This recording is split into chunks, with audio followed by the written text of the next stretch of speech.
Everybody, time for an update on my, whatever this is, half scale 37 Ford Steampunk Hot Rod. So this is the body and frame that I got, and then my donor golf cart.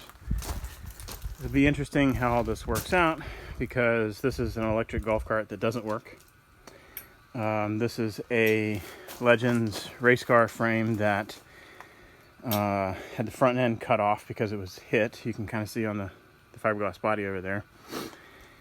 But that's fine because I paid like $200 for this. So, oh, and then I got for $40, I got the seat and a steering column of out of some 80s Corvette. So I thought the seat was comfortable and looked cool in this. And the steering column is going in my Volkswagen Bugatti kit car.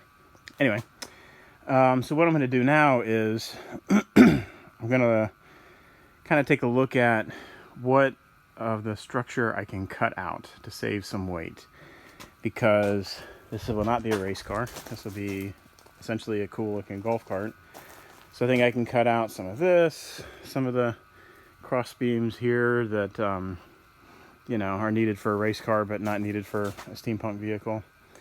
And then I'm also going to take the front end out of this so I can set it aside, take the rear end out of it so I can set it aside, because I got to figure out how to mount the rear end into the back of this and the front end of the golf cart to see how much space I have, because I have the steel water heater tank that is supposed to go in the place of where the engine normally would, so it'll make it look like it's a steam engine powered hot rod.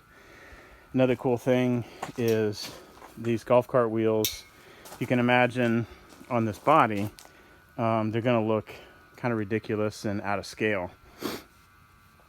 What I found for this is a 4x100 bolt pattern.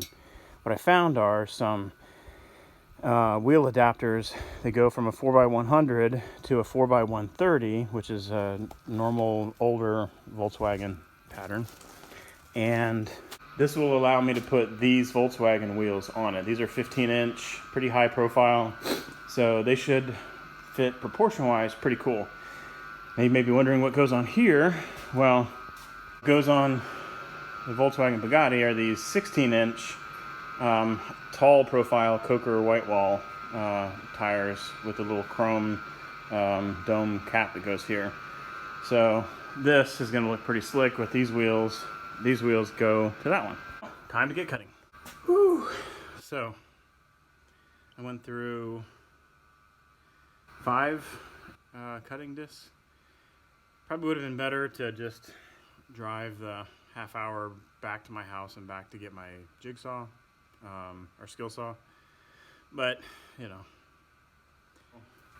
probably doesn't look like a whole lot, but you can see I took out all of this stuff in here, which, you know, that's structural support, but as a roll bar, and I don't need a roll bar. I mean, if I do, then that means I got my golf cart up to beyond golf cart speeds.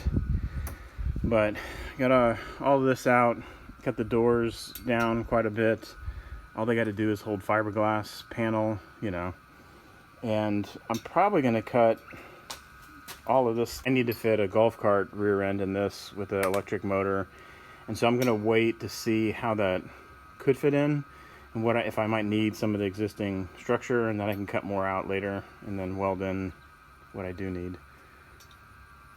Alright, so I had a lot of fun cutting this off. This took a damn long time, but getting that separated, still got a lot of this junk to cut off. And I'll probably try to make new mounts so that I can replace these shocks with some coilover shocks that I got for the Volkswagen that were too big. So I'll try to see if I can make those fit there and make them kind of look neat. This will all get stripped down and painted black. That's the water tank that I was talking about, my parents' hot water heater when they replaced it, but it's clearly way too long. So I think if I cut it in half, then I can still make it look like a steel tank, and then just, you know, basically cut it here, and then weld this end in so we have a smaller tank. That'll move it back to here, and then the front end, I can see some potential problems with, so there's my wheel hub. The wheels will be about 3 inches out because of the wheel adapters, but still not sure how well that's going to work. I mean, just sitting here.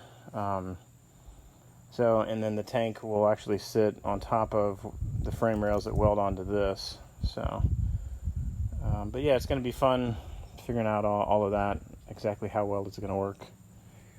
The paint is going to be white, but before I get that, I gotta you know, sand it down, gotta remove all the little stickers and stuff, and it'll get a primer coat, a brown coat, a primer coat, and then white, a couple coats of white, and then I'm gonna sand down on all of the curved edges, surfaces that are curved. I will sand that down, so down to the red and maybe even to the fiberglass, so you can kind of see you know, the cool patina look. And then I'm going to go back and I'm going to use the rust paint that from Modern Masters, and then I'm going to, all of the patinaed areas will get a rust, and then kind of a dripping looking rust.